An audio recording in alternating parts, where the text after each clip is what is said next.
depends on turnout, though, and with all those caveats you just gave to the poll, I don't think we can take this as read.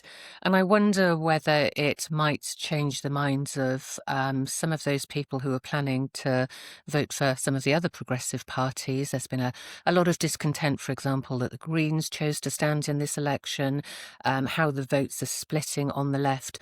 So I think it'll concentrate minds. I mean, everything that we're hearing from the ground suggests this poll is right. I think Plaid Cymru are still optimistic and working it hard, but I think there's a kind of inevitability. They'll be utterly delighted if they manage to pull it off, but they won't be surprised if Reform do. And interestingly, Plaid Cymru had their conference last weekend. We'll come on to that, but no surprise that Nigel Farage pitched up in the constituency on the first day of their conference.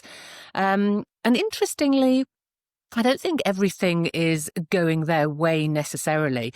It's funny, isn't it? As opposition parties, and Plaid are learning this to some extent at their cost as well.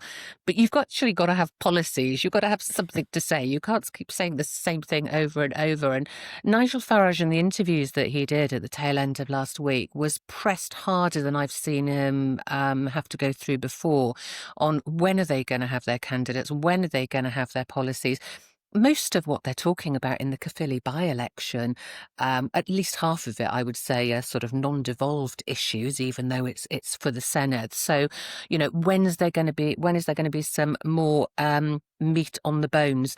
Whether really that makes any difference next Thursday, I'm not convinced.